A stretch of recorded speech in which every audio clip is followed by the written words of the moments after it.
Bueno, voy a retomar justamente lo último, porque si no, nos vamos a perder. Estamos diciendo que aparece un signo en el cielo magnífico, que es la mujer vestida de sol, y también ahora aparece otro signo en el cielo, y es el dragón, dice.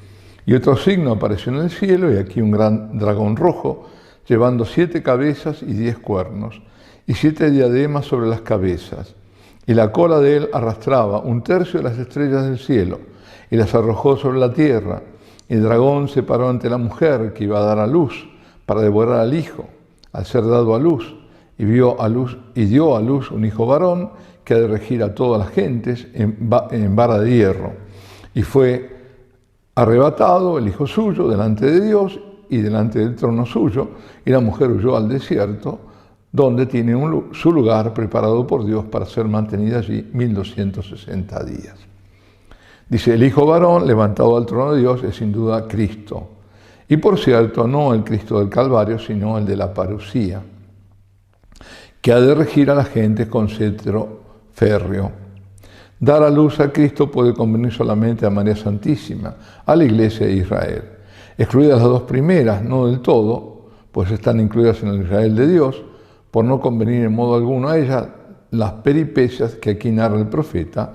La visión significa el Israel de Dios, como lo vieron entre otros padres Hipólito, Victorino, Agustín, Beda y Beato de Liébana. Lo ven como el Israel de Dios. Yo los veo como el Cristo que dio a luz y que es arrebatado. Lo quiere matar el dragón, así que fue el que fue con Herodes. No puede, y al final hace un salto parabólico enorme, ¿no? Es decir, va desde lo que ya fue a lo que será, a la parusía. Esa es mi interpretación. Y por lo tanto es la ascensión del Señor. Y que va a venir a regir con vara de hierro, claro, está todo. El que fue, el que es y el que vendrá a regir. Eso no cabe duda. Y después que es María. Ahora, la mujer que va al desierto ya no es ella, es la iglesia. Es la iglesia que huye al desierto. Es decir, que es un desierto porque está en la soledad, es decir, ante la gran apostasía del mundo están los fieles, ese Israel de Dios y esos fieles católicos, cristianos, recluidos o aislados de todo el resto. Esa es mi interpretación, por lo que valga. Dice luego el padre, la conversión de los judíos predicha por San Pablo parece imposible no esté señalada de algún modo en el Apocalipsis. Creo que está señalada 3 veces, y principalmente aquí. El Israel de Dios, que tantas veces en los profetas es simbolizado por una esposa, a la cual se promete el perdón de su infidelidad, la total purificación y el desposorio final, como repite Juan al final del librito del Apocalipsis. Eso típico, por ejemplo, de Oseas, ¿no? Es decir, la mujer infiel, ¿no? Que es muy de notar el discurso de Santiago en el primer concilio, Santiago, apoyando a Pedro en donde indica las 2 venidas de Cristo y la restauración de Israel en la segunda. Varones hermanos, dice, oídme, Simón nos ha narrado cómo Dios nos visitó primeramente para sacar de entre los gentiles un pueblo para su nombre. Y con esto concuerdan las palabras de los profetas, como está escrito. Después de esto retornaré y reedificaré el tabernáculo de David. Este tabernáculo de David, casa de David, tienda de David o trono de David, menciona 12 docenas de veces los profetas. Y lo mencionó el ángel a Nuestra Señora, siempre en el sentido de la final restauración de Israel caída, y ciertamente no se ha cumplido con el establecimiento de la Iglesia. No, todavía no. En parte sí, muy poco. La visión designa indudablemente los tiempos parusíacos, marcada como está por la cifra típica de 1260 días, 42 meses, 3 años y medio, que en San Juan repetidamente y también en Daniel marca el período del anticristo. Por eso, en ese periodo del anticristo es cuando la esposa, que es la que la mujer, mejor dicho, que es la esposa, que es la iglesia. Es la iglesia de Dios, es la que se oculta, va al desierto en definitiva, huye del mundo dominado por el anticristo. Confirma, cuando Cristo anuncia los pródromos de la parusía, a saber, guerras, es decir, los prolegómenos, ¿no?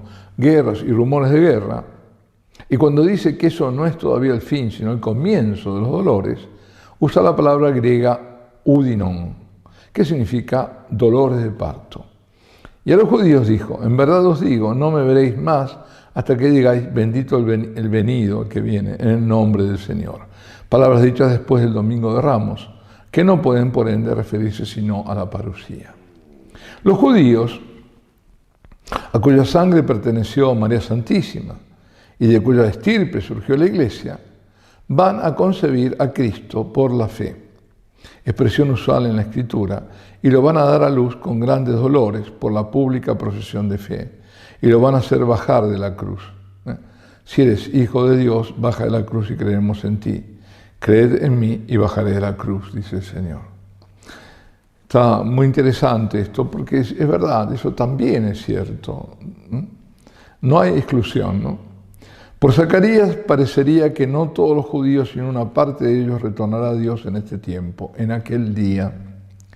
¿Cuándo será ese día? ¿Antes o después de la manifestación del anticristo? No lo sé.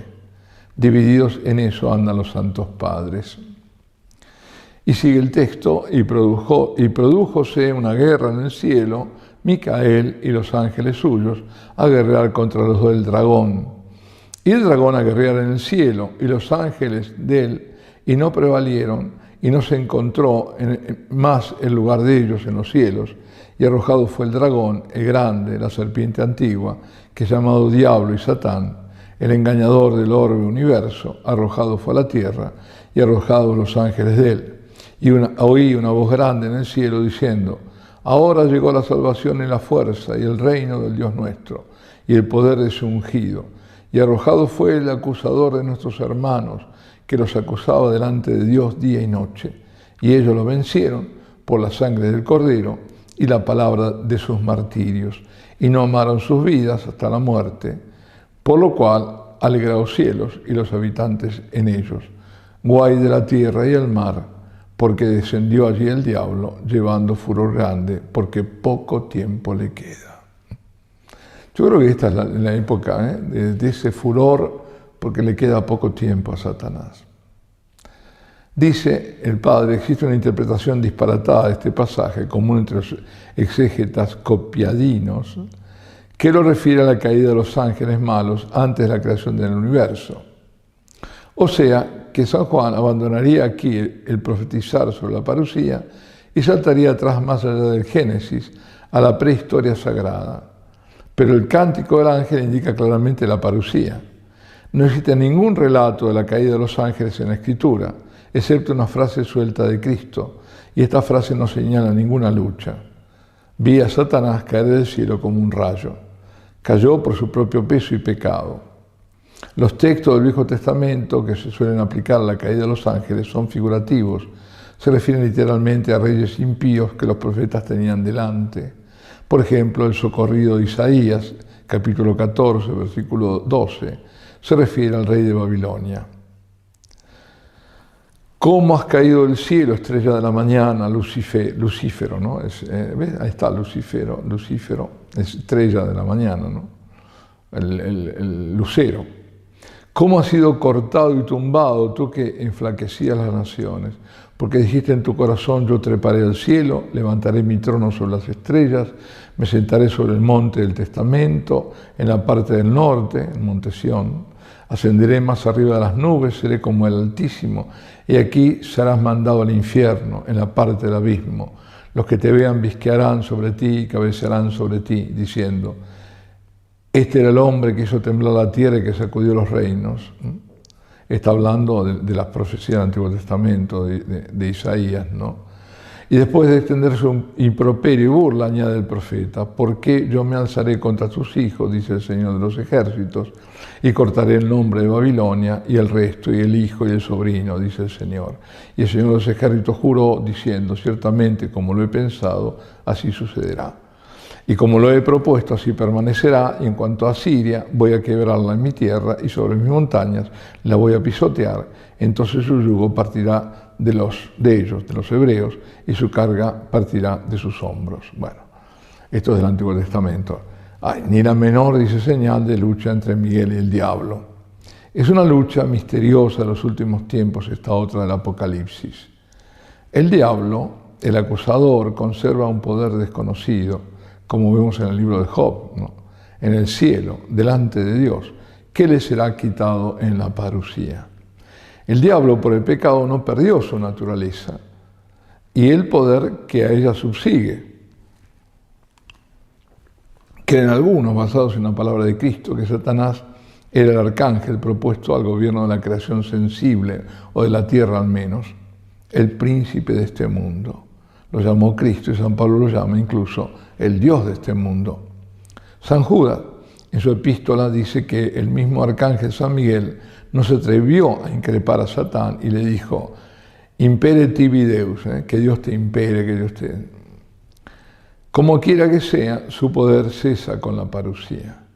Su lugar no es hallado más en el cielo, lo cual concuerda con el encadenamiento de Satanás que está en el Apocalipsis en el capítulo 20.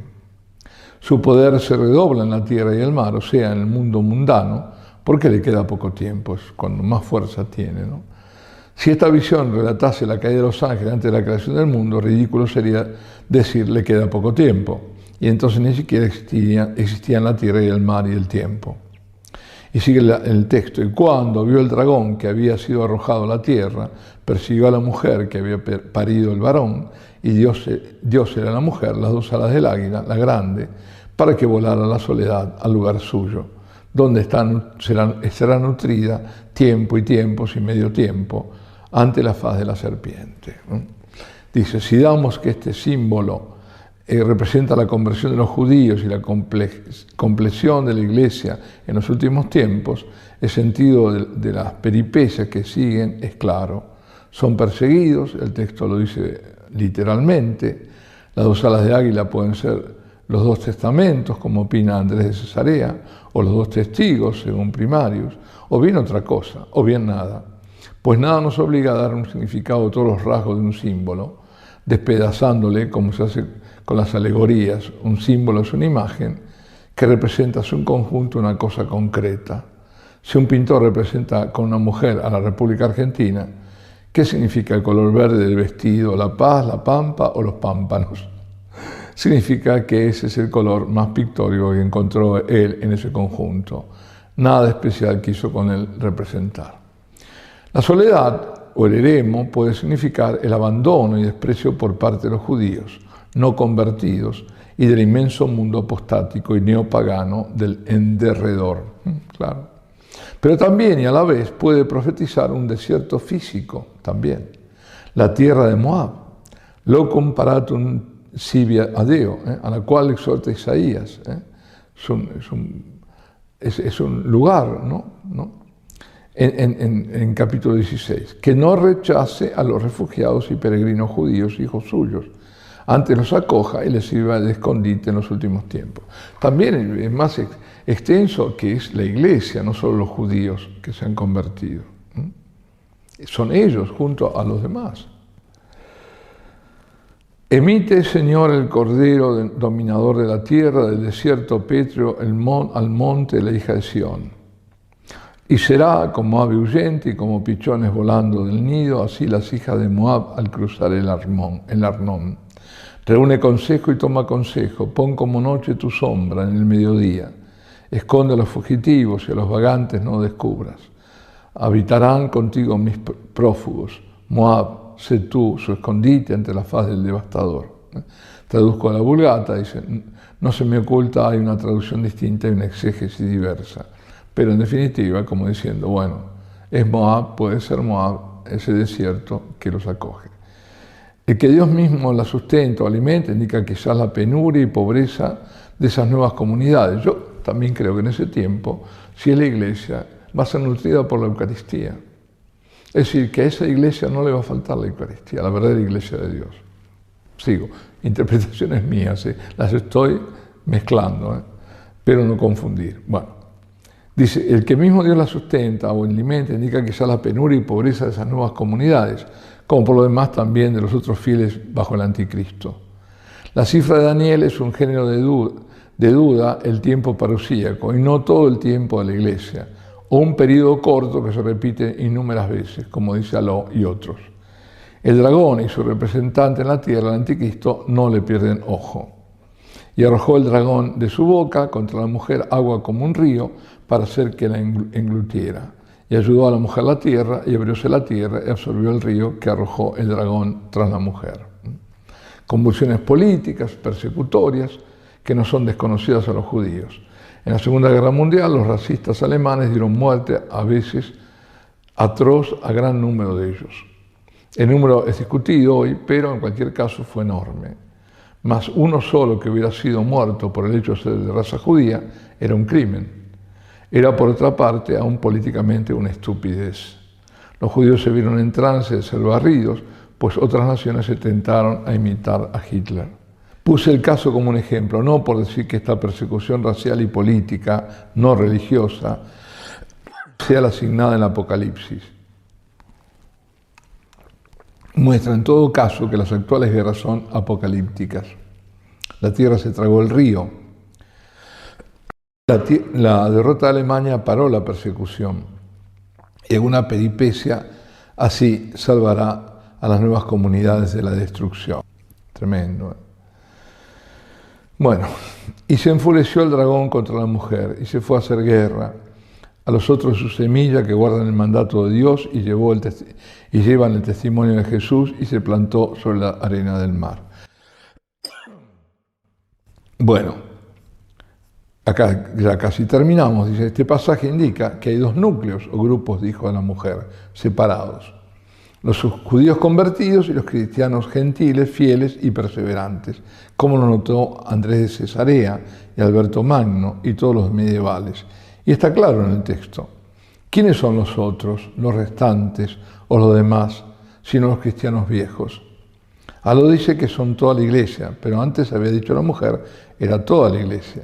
Y así tenemos a toda la iglesia en paz y protegida por Dios en el desierto, y a la vez a toda la iglesia perseguida y guerreada por el anticristo. Sí, pero en otro sentido, dice el suizo. Cambiando de sentido a cada 4 versículos del profeta, se puede hacer que todo signifique cualquier cosa. Eso es pintar como querer, el lienzo ser mío, yo pintar como querer, dijo en inglés. El lienzo ser mío, yo pintar como querer. Pero en este caso, el lienzo no es de Aló, es San Juan Evangelista.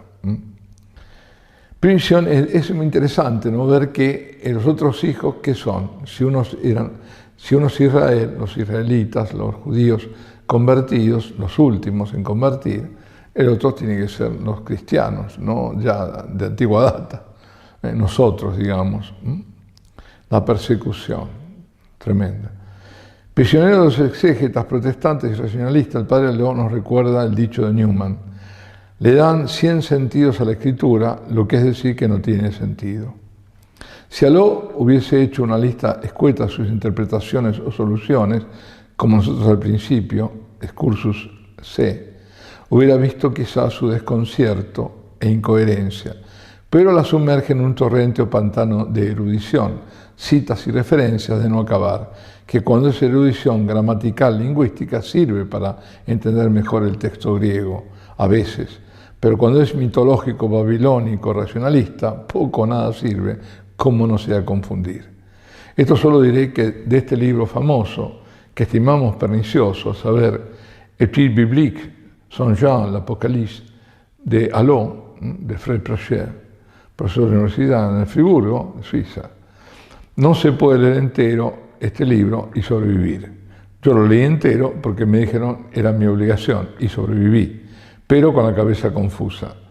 Con esto finiquitamos la primera parte de la profecía de Juan, histórico-escatológica, porque trata de los sucesos de historia religiosa, pero con una referencia continua a la parusía. En las 10 visiones siguientes trata directamente de la parusía. y de los últimos tiempos, sin retrocesos a los tiempos anteriores. El tema del libro ingresa en pleno. Siguen luego 3 apéndices o excursus.